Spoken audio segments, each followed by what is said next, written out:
Chapter 1 Introduction.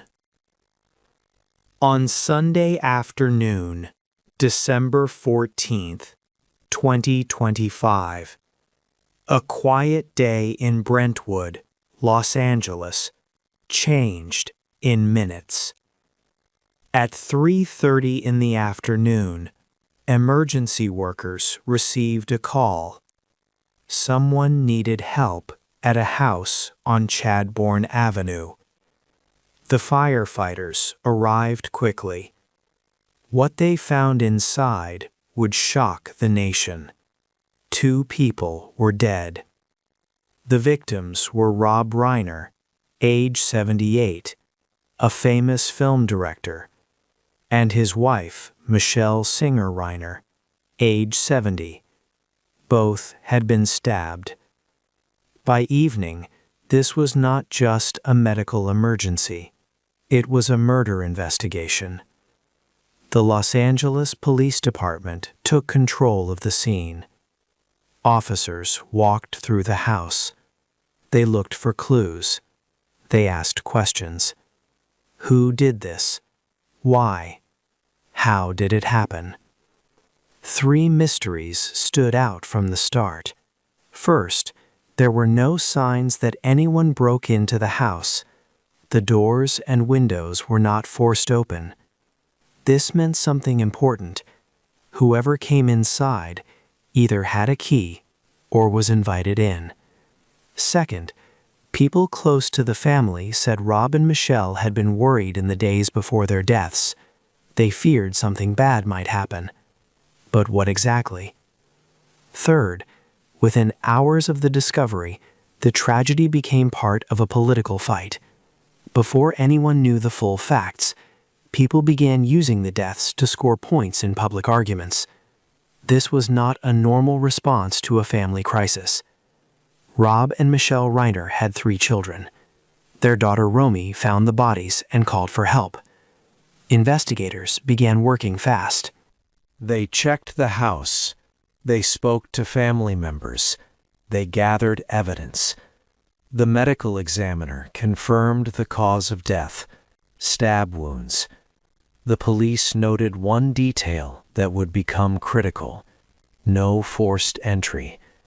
By Sunday evening, the case took a sharp turn. Officers questioned a family member. The responders had come expecting a medical problem. They left, knowing 2 people had been murdered in their own home. And that is where the story turns. Chapter 2. Who Rob was.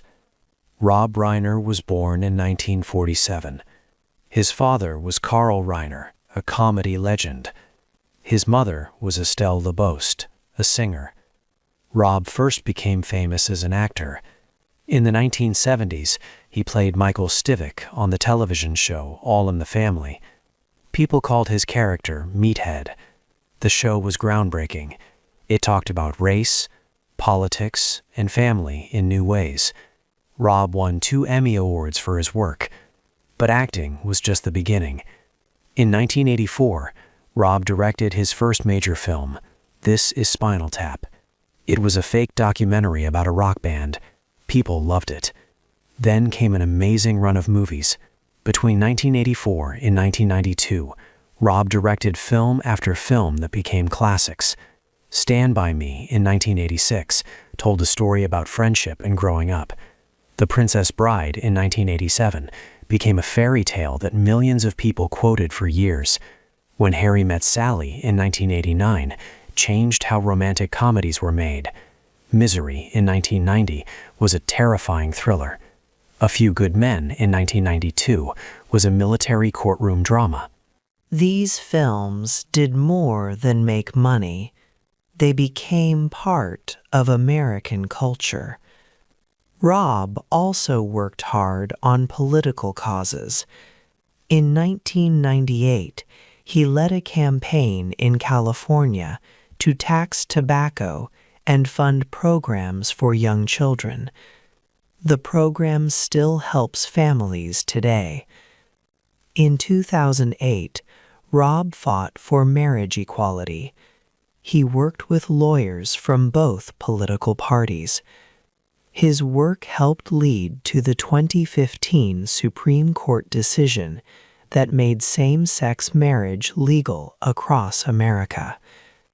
By the 2020s, Rob spoke out against Donald Trump, who is now president again. Rob called Trump unfit to lead.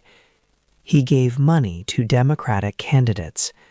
He spoke on television about his concerns. But Rob also condemned violence, even against people he disagreed with. When conservative activist Charlie Kirk was killed in 2025, Rob said clearly that political violence was never acceptable. People who knew Rob said he cared deeply about policy details. He did not just give money or make speeches. He studied issues and worked to create real change. Yet while the world knew the movies, the family was fighting a different story. Chapter 3. Nick and the Long Fight. Nick Reiner is Rob and Michelle's son. His life has been marked by struggle. Nick first went to rehab when he was only 15 years old. Rehab is a place where people go to stop using drugs. But one visit did not fix the problem. Nick went to at least 17 different rehab programs throughout his life. He became addicted to opioids and heroin. These are powerful drugs that change how the brain works. They are very hard to quit. Sometimes Nick refused to stay in the programs his parents arranged. Instead, he chose to live on the streets. He became homeless by choice. In a 2016 interview, Nick explained why.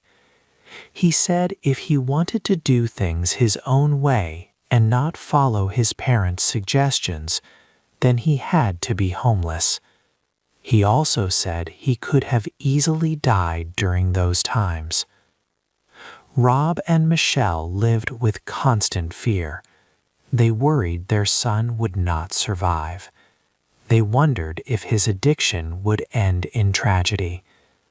They tried everything they could think of. They paid for treatment. They set boundaries. They offered love and support. But addiction and mental illness are diseases that money and fame cannot always cure. In 2015, Rob and Nick worked together on a film called Being Charlie. It told the story of a young man struggling with heroin addiction and his relationship with his father. Much of the story came from Nick's real life. Both father and son wrote and created the film together. Rob called it the most intimate project he had ever made. It was deeply emotional for the whole family. Making the film brought up all the painful memories again. Nick was 26 years old when the film came out. By then, he had achieved sobriety. He was no longer using drugs. The film won an award for raising awareness about substance abuse and mental health. It seemed like a turning point. A father and son had turned their pain into art.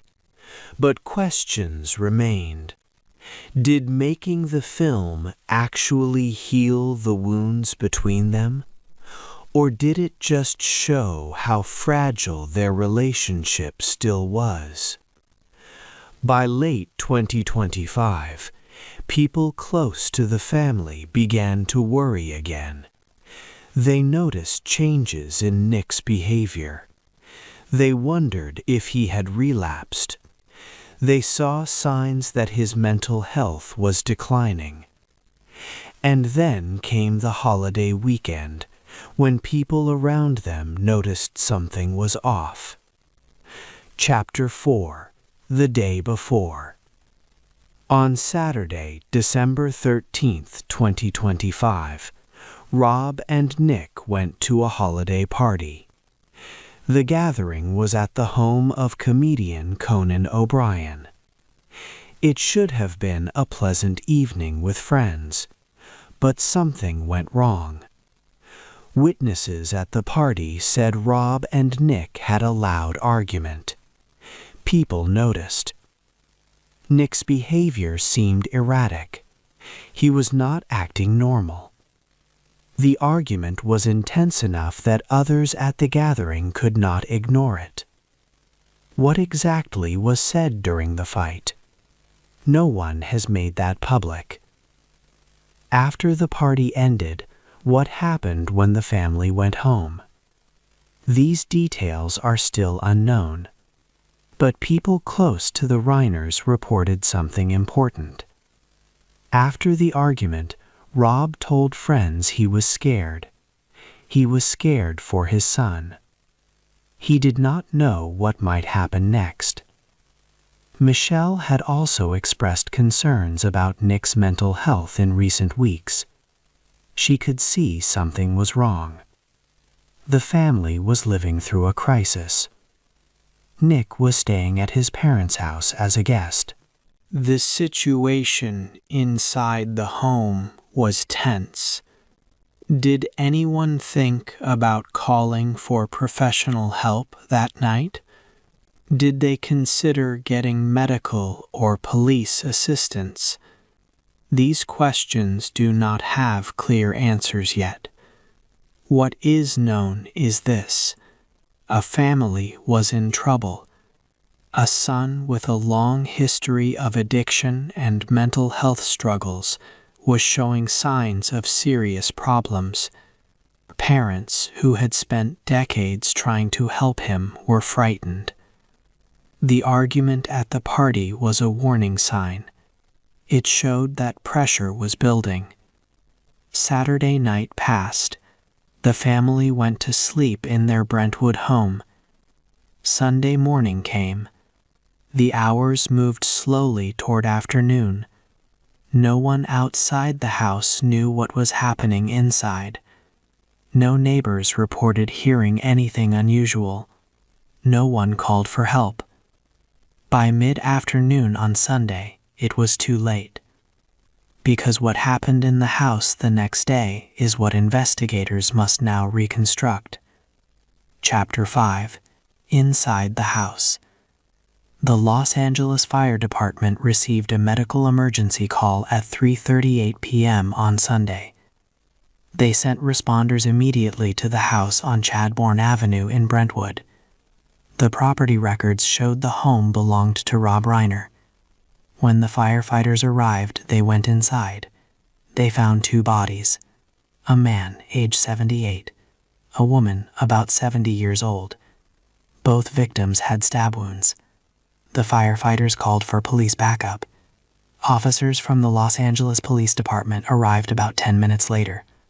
What started as a medical call was now something else. This was a homicide investigation. The police secured the scene. They put yellow tape around the property. Detectives from the LAPD Robbery Homicide Division took charge. These are the officers who handle the most serious crimes. They began their work carefully. They examined the house. They looked for evidence. They took photographs. They checked every room. One detail caught their attention immediately. There were no signs of forced entry. The doors had not been broken. The windows were intact. No one had smashed their way inside. This fact told investigators something crucial. Whoever killed Rob and Michelle either had a key to the house or the victims let them in willingly. The question from the first chapter now became sharper. If no one broke in, then who could enter? Who had access? Who would Rob and Michelle allow inside? The answer pointed towards someone they knew, someone they trusted, or someone who lived there. Romy Reiner, the couple's daughter, found her parents that afternoon. The trauma of that discovery is hard to imagine. She immediately called for help, but it was too late. By evening, the investigation had a clear direction.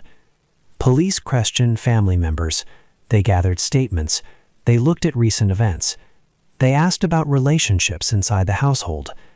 The timeline became clearer with each passing hour. The stab wounds meant this was a violent, personal attack. The lack of forced entry meant this was likely someone close to the family. The sequence of events was still unclear. When exactly did the attack happen? Was it in the morning? The early afternoon?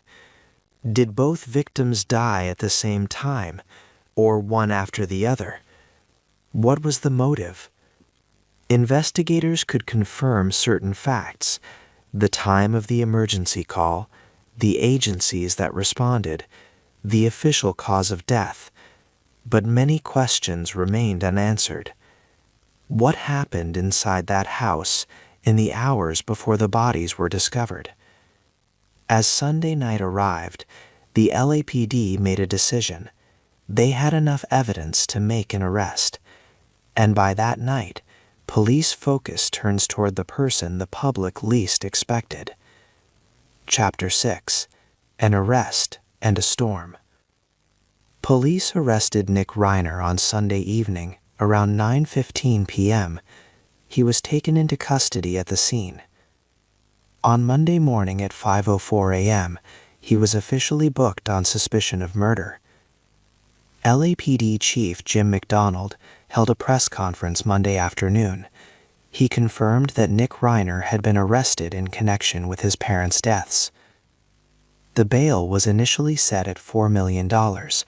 Then it was revoked. Nick was moved to Twin Towers Correctional Facility in downtown Los Angeles. He is being held without bail while the legal process continues. It is important to remember, these are allegations. Nick Reiner has not been convicted. The investigation is still ongoing. The legal system requires that suspects are treated as innocent until proven guilty in court. But the arrest made the tragedy real for the public. This was not a random crime. This was not a stranger. If the allegations are true, this was a son accused of killing his own parents. The news spread fast. Television stations reported it. Newspapers wrote headlines. Social media exploded with reactions. People tried to understand how something so horrible could happen. Then, the story took an unexpected turn. Instead of focusing on the family crisis, the tragedy became part of a national political argument. On Monday, President Donald Trump posted a statement on Truth Social. Rather than offering simple condolences, Trump used the deaths to make a political point. He wrote that Rob Reiner had died due to Trump derangement syndrome, a term used to describe people who strongly oppose Trump. Trump suggested that Reiner's criticism of him had driven people crazy and led to his death. At a White House press conference later that day, Trump called Reiner a deranged person who was very bad for the country. These statements had no basis in the investigation. Police had not said anything about political motives. The evidence pointed to a family tragedy caused by addiction and mental illness, not politics. Yet within hours, the personal suffering of the Reiner family had been turned into ammunition for partisan fights. How did a case that looks like family violence become a symbol in a culture war so quickly? Because what people said next may shape how the public remembers Rob and Michelle as much as what happened in the house. Chapter 7: The Questions After. This tragedy raises questions that go beyond one family. The first question is human and painful. What warning signs can families see when addiction and mental illness return? Rob and Michelle saw the signs. They noticed Nick's behavior changing. They heard him argue loudly at a party. Rob said he was scared. But what could they have done differently? They had already tried rehab programs, therapy, boundaries, and support. They had spent decades fighting this battle. What help actually works when a loved one is in crisis and nothing else has succeeded? The second question is about the system. Where do healthcare, rehab centers, police, and crisis response fail or succeed? The Reiners had money. They had access to the best treatment available, yet their resources could not prevent disaster. If a wealthy, connected family cannot get adequate help, what happens to families with less money and fewer options? Are there gaps in how America handles mental health emergencies? Could better crisis intervention have saved lives? The third question is about public discourse. What does it mean when leaders use tragedy for political attacks without waiting for facts? President Trump blamed Rob Reiner's political views for his own death before investigators even finished their work. This was not analysis. This was weaponization. How does this kind of rhetoric change how we grieve as a society? Does it make grief into ammunition? The open loops from earlier chapters now come into focus. The forced entry question. No break-in means the killer had access. This points to someone inside the family, someone who lived there or was invited in. But it does not prove guilt by itself. The argument at the party. This was clearly a sign of escalation. Tensions were high. Nick was behaving strangely. This shows the crisis building, but it does not explain exactly what happened the next day. The contrast between public image and private fear. Rob was a confident public figure who fought for causes he believed in, but privately he was a frightened father who did not know how to save his son. This gap between external success and internal struggle is something many families understand. Yet each answer leads to more questions. The investigation continues. The legal process will take months or years. The full truth may never be completely known. And in the last chapter, we decide what can be said with care, what must be left uncertain, and what lessons still demand action. Chapter 8. What we learn. It is time to separate what we know from what we do not know. 3 layers help us understand this tragedy clearly. First, what has been reported and confirmed by officials. Rob and Michelle Reiner were found dead in their Brentwood home on December 14, 2025. Both died from stab wounds. Police arrested their son, Nick Reiner, and charged him with murder. There were no signs of forced entry to the house. These facts come from official sources and are not in dispute. Second, what is alleged and still under legal review. Nick Reiner is accused of killing his parents, but he has not been convicted. The legal process requires that he be treated as innocent until proven guilty in court. The motive is not fully known. The exact sequence of events inside the house has not been made public. These details will emerge during the trial, if there is one. Third, what is social meaning? This is about how the public reacted, argued, and understood the tragedy. President Trump politicized the deaths immediately, blaming Rob Reiner's opposition to him for causing the violence. Some Republicans criticized Trump's response. Most Americans saw this as a family tragedy, not a political event. The argument about whether harsh political rhetoric contributes to real-world violence continued, as it has for years.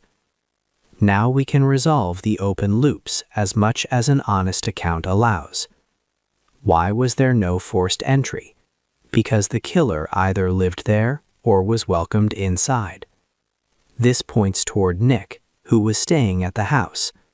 But this detail alone does not prove guilt. It just limits the possibilities. What about the argument the day before? It shows that tensions were high and Nick was not well. It suggests escalation. But many families have arguments without violence following. The argument was a warning sign, not a direct cause. What about the contrast between Rob's public confidence and private fear? This shows something important about mental illness and addiction. They do not respect wealth or fame. Success in one area of life does not protect families from crisis in another. Rob could help change national policy, but could not save his own son.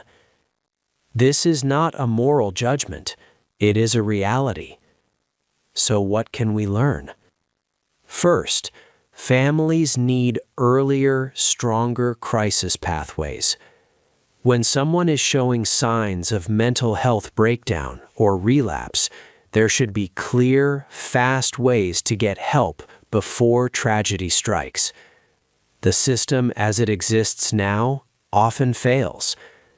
Second, public figures should not use tragedy as a weapon. Grief should be respected. Rushing to political conclusions before facts are known is harmful and wrong. Third, audiences should hold space for uncertainty while demanding humane solutions. We do not need to know every detail to care about preventing similar tragedies. We can push for better mental health resources, stronger crisis intervention, and more compassionate public discourse even while the legal process continues. This story is both a single shocking crime and a warning sign. It is a warning about how we handle addiction, which affects millions of families across all economic levels. It is a warning about how we talk about mental illness, which still carries stigma and shame. It is a warning about how we use other people's pain in public arguments, turning suffering into content. The Reiner family has lost 2 people. Their remaining children must live with this tragedy forever. Whatever happens in court, that loss cannot be undone. The question is whether the rest of us will learn anything from it. Will we build better systems to help families in crisis? Will we speak about tragedy with more care and less exploitation? Will we remember that behind every headline is human grief that deserves respect? What do you think could have prevented this tragedy? Share your thoughts in the comments. Hey there! Just a second before you go. If you learned something new today, please give this video a like, write your thoughts in the comments, and subscribe to the channel. It only takes a second, and it really, really helps to create even better English videos for you. Your support means the world. Thank you.